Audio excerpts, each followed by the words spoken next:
semua pekerjaannya halal, biar bisa memberikan makanan, minuman kepada anaknya, dan bisa nikah lagi. Iya, begitu. Angguk-angguk semua. Satu aja belum kalian. Ini dihadapkan ke Abu Yazid, Abu Nasr, Abu Bahrum, baru ngangguk-ngangguk. Kalau kalian ngangguk-ngangguk satu aja belum, masih pada jomblo. Alhasil, inilah dakwaan Abu Saleh As-Samman Az-Zayyat As-Samman laqab karena dia memang pensuplai minyak dari Madinah ke Irak. Dan dia rawi yang di atas derajat siqah. Dan dia hidup di tabaqah yang ketiga. Berarti di atasnya dari Amr bin Dinar. Amr bin Dinar di tabaqah yang keempat, maknanya tabi'i kecil. Maka dia tabi'i pertengahan. Maka dia hidup di zaman siapa? Di zaman Atha ibnu Yazid Al-Laythi. Dan di zaman Muhammad ibnu Sirin. Dan Jabir ibnu Zaid. Dan di zaman Abu Burdah anaknya Abu Musa Al-Ash'ari. Dan juga di zaman Abdurrahman ibnu Zaid ibnu Aslam.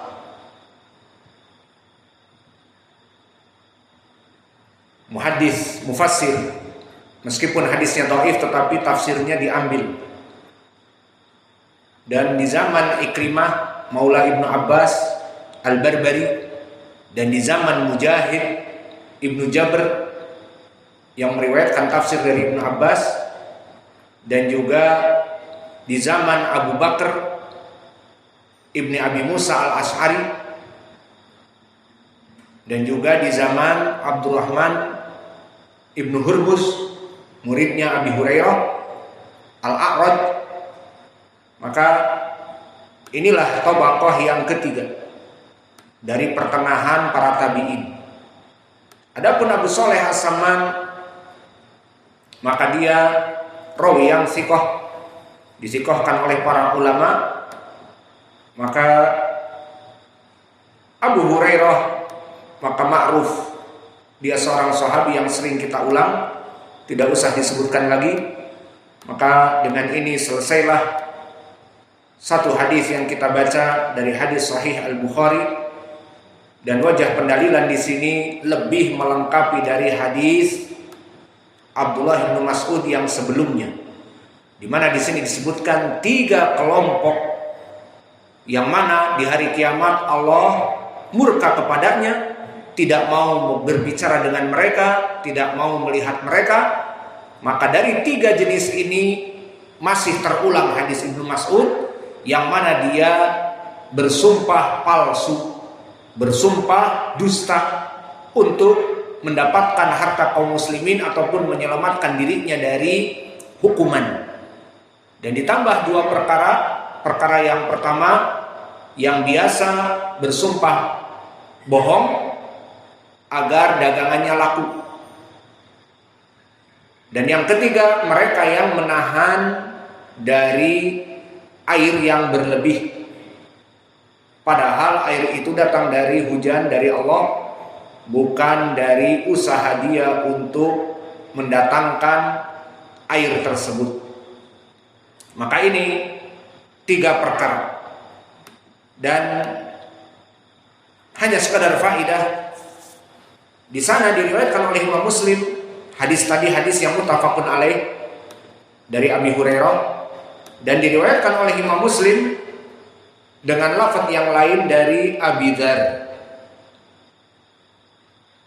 Maka 3 perkara sama disebutkan di hadis Abi Dzar, bahwa Allah tidak akan berbicara kepada 3 orang dan Allah murka kepadanya. Walahum adabun alim, ditambah dengan Allah tidak melihat kepadanya dan baginya adab yang besar. Disebutkan 3 perkara ini. Kenapa saya sebutkan? Agar mendapatkan faidah bahwa permasalahan 3 perkara di hari kiamat, yang mana Allah tidak akan melihat mereka dan tidak berbicara kepada mereka dan mereka diadab dengan izin Allah, itu bukan mahsurah, bukan terbatas hanya 3 perkara yang kami sebutkan tadi. yang berhubungan dengan bersumpah agar laku dagangannya dan bersumpah dusta, dan yang ketiga menahan manusia dari air yang berlebihan. Ternyata banyak yang lain. Ini tujuan kami menyebutkan ini, agar jangan dipikir di hari kiamat yang dilarang itu tiga. Dilarang maksudnya tidak akan melihat Allah, Allah tidak akan melihat mereka, dan Allah marah bukan hanya perkara tiga ini saja. Maka di hadis Abi Dzar yang masyhur juga berkata Rasulullah SAW, salasatun la yukallimuhumullah yaumal qiyamah wa la yamduru ilaihim wa la yuzakihim wa lahum adabun alim. Ditambah wa la yuzakihim wa lahum adabun alim. Dan dua sama, Allah tidak akan melihat kepada mereka dan tidak berbicara kepada mereka. Maka tiga perkara ini sengaja kami sebutkan tadi, tujuannya agar tidak perkara tiga tadi di hadis Abi Hurairah itu mesti. Tidak, ternyata banyak lafaz-lafaz di hadis yang lain, tiga lafaznya lain. Maka tiga di sini yang pertama apa? Yang pertama sama. Mereka adalah orang-orang yang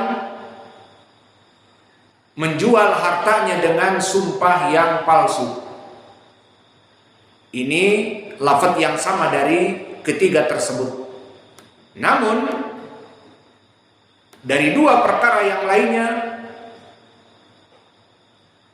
bahwa orang ini adalah orang yang mannan.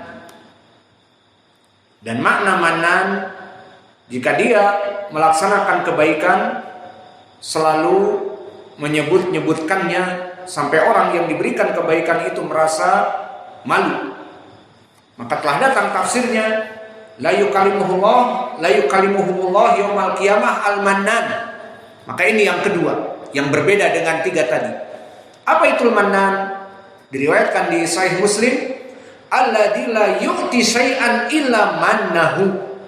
Maka tidaklah dia jika memberikan sesuatu kepada orang yang lain selalu disebut-sebut. Kamu kalau tidak aku bantu suatu hari itu, kamu akan mati kelaparan. Kamu kalau dulu aku nggak ngasih kamu uang sekolah, mau jadi apa kamu? Kamu tidak akan menyelesaikan sekolah kuliah kamu. Tapi karena bantuan saya, akhirnya bisa menyelesaikan membayar biaya sekolah. Maka kalau bukan karena saya, kamu akan jadi gembel, akan jadi tukang minta-minta, madesu, masa depan suram. Tapi karena bantuan dengan uangku, kamu menjadi bos sekarang. Maka ingat-ingatlah pas gajian. Maka ini mannan. Maka mannan perbuatan yang buruk, meskipun asalnya baik karena apa? Menginfakkan hartanya. Namun menjadi buruk karena membuat orang yang diberikan menjadi malu, menjadi merasa berhutang budi dan sebagainya. Dan yang ketiga, ini perhatian bagi orang awam yang banyak tidak menyadari. Apa? Musbilul izar. Mereka orang-orang yang musbil, sarungnya, celananya, gomisnya. Maka hadis ini hadis yang keras. Allah tidak akan melihatnya dan Allah murka kepadanya, dan baginya adab yang perih dan pedih. Dari tiga ini diantaranya musbilul izar, dan ini banyak yang menempa orang-orang awam. Maka menuntut ilmu itu wajib ya ibadallah, karena berapa banyak dari manusia menggunakan pakaian masuk kepada api neraka. Seperti di hadis yang muttafaqun alaih dari Ibnu Umar, majara tahtal ka'bain fa finnar. Apa-apa yang diseret-seret dari pakaian yang di bawah mata kaki, maka di api neraka. Pakai pakaian masuk api neraka. Kenapa? Karena musbilul izar. Maka musbilul izar yang sahih, dia sombong atau tidak sombong, maka haram. Adapun ucapan orang-orang di zaman now dan di zaman dulu juga telah ada mengatakan itu kan kalau sombong. Dan ini banyak difahami dari sebagian kaum muslimin, terutama yang notabene maaf, yang mereka itu senang mengambil agama, jangan terlalu keras bilangnya, seperti itu. Di saat kita mengatakan ya akhi musbil, ternyata sudah punya syubhat. Musbil apa? Itu di bawah mata kaki. Ah biasa aja, aku kan nggak sombong. Jawabnya gitu. Iya, karena di beberapa riwayat hadis disebutkan manjara tahtal ka'bain khuyala'a.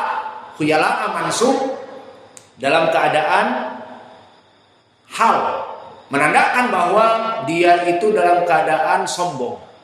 Maka mereka mempunyai syubhat seperti ini. Maka syubhat ini dijawab dengan kaidah bahwa para sahabat di zaman dulu mereka tidak mentafsir dari mana makna khuyala sebagai penyebab diadab. Dari mana? Mereka hanya menggunakan ilmu usul fikih seperti itu. Namun pemahaman para sahabat di saat di zaman Nabi tidak ada yang berpendapat oh itu kalau sombong, kalau tidak sombong maka boleh. Tidak ada yang berpendapat seperti itu. Itu pertama jawaban kita. Maka di zaman dulu para sahabat sangat yataharra. Sampai datang di dalam hadis yang diriwayatkan oleh Imam Ahmad, izarul mu'min nisfu saq, bahwa pakaiannya bawah kaum muslimin itu setengah betis, sampai kepada mendekati mata kaki. Kenapa? Karena tidak sombong ataupun sombong, itulah pakaian muslim. Paham ya? Menunjukkan bahwa ciri mereka, para sahabat yang hidup di zaman Nabi yang memahami dalil-dalil ini, mereka nisfusak. Ini jawaban yang pertama. Jawaban yang kedua, telah datang hadis tentang permasalahan manjar tahtal ka'bain yang asalnya muttafaqun alaih dari Ibnu Umar, telah datang diriwayatkan oleh Imam Al-Baihaqi dengan lafaz kisah kepada perempuan, didengar oleh perempuan hadis ini. Maka datang perempuan kepada Nabi bima adzkur, dari istri Nabi, ya Rasulullah, hadis majar tahtal ka'bain fa finnar. Wahai Rasulullah, hadis ini barang siapa yang musbil, pakaiannya di bawah mata kaki, di api neraka.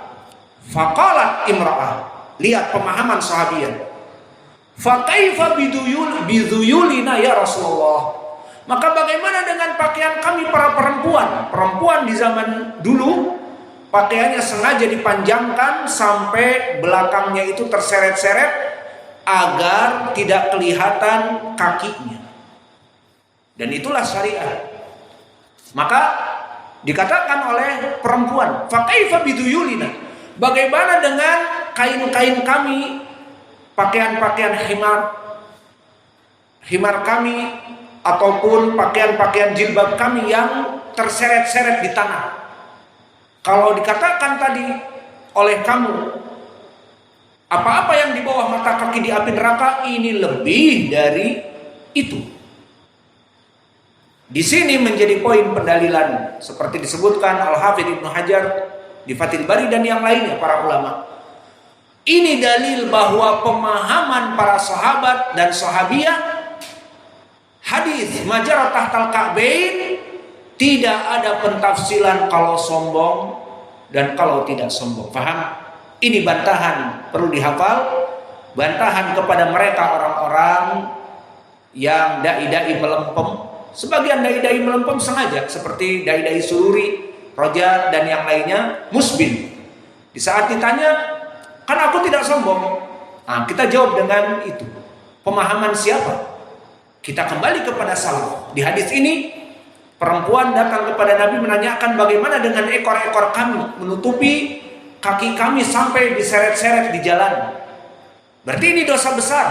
Menandakan bahwa pemahaman sahabiyah dan para sahabi yang di dalam hadis disebutkan dulu para sahabat itu izarul mukmin nisfus sa' sampai setengah betis, menandakan mereka takut menjatuhkannya, dan tidak ada pentafsilan kalau menjatuhkan sombong, musbil sombong itu haram, musbil tapi tidak sombong tidak apa-apa. Akhirnya mereka musbil dengan tenang karena mempunyai syubhat. Maka ini jawaban kepada mereka, dan hadis ini jelas memberikan pendalilan wal musbilu izar wa musbilu izarahu, menjadikan pendalilan bahwa orang-orang yang musbil maka diiqab dengan hadis tadi. Wa naktafi lahuna wa jazakumullahu khairan wa barakallahu fi ilmikum subhanallahi wa bihamdika. Asyhadu an la ilaha illa